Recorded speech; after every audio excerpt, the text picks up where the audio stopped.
本日はトランプ大統領とともに自衛隊、米軍の諸君の有志に接する機会を得たことを心から嬉しく思います。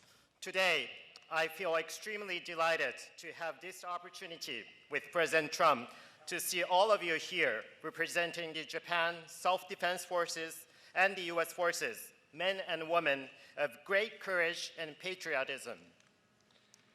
日米両国の首脳が揃って自衛隊、米軍を激励するのは史上初めてのことであります。日米同盟は私とトランプ大統領の下でこれまでなく強固なものとなった。この加賀の感情に我々が並んで立っていることがその証であります。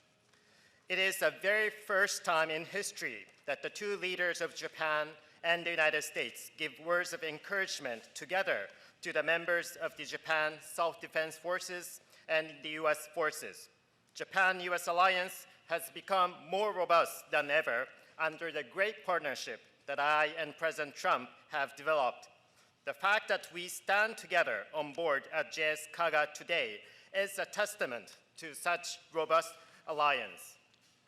トランプ大統領、あなたの友情に心から感謝します。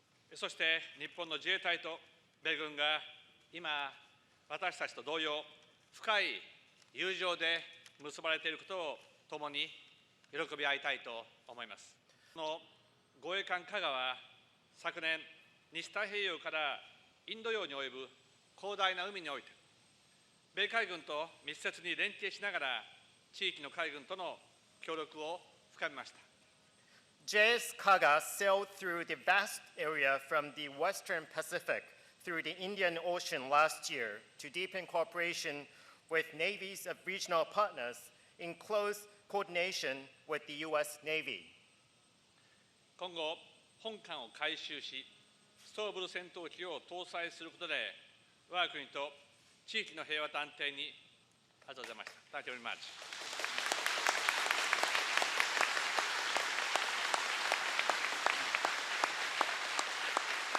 それでは、続いてトランプ大統領から激励の言葉をいただきたいと思います。So with that, now I'd like to invite President Trump to give his remark to the members. Well, thank you very much, and I want to start by saying Happy Memorial Day. Happy Memorial Day. ありがとうございます。 Great day. 最初にメモリアルデーおめでとうございますという言葉で始めたいと思います。Thank you very much. And you know, we had a tremendous couple of days with the Prime Minister. He's a great gentleman, great leader, and I just want to say that our First Lady and I are very honored to be here today on the JS Kaga.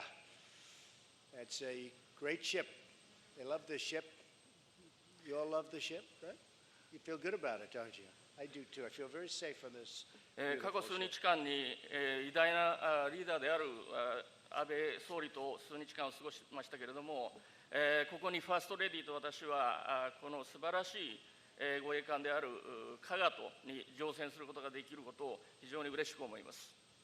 And I'm honored to be with my friend, the Prime Minister, and Mrs. Abe, and the extraordinary men and women of the United States Navy's 7th Fleet and the Japanese Maritime Self-Defense Forces. It was a great honor last night and this morning to meet and greet your new Emperor and Empress. I want to thank my friend and your Prime Minister. He's an extraordinary man for his commitment to improving Japan's defense capabilities, which also advances the security of the United States of America.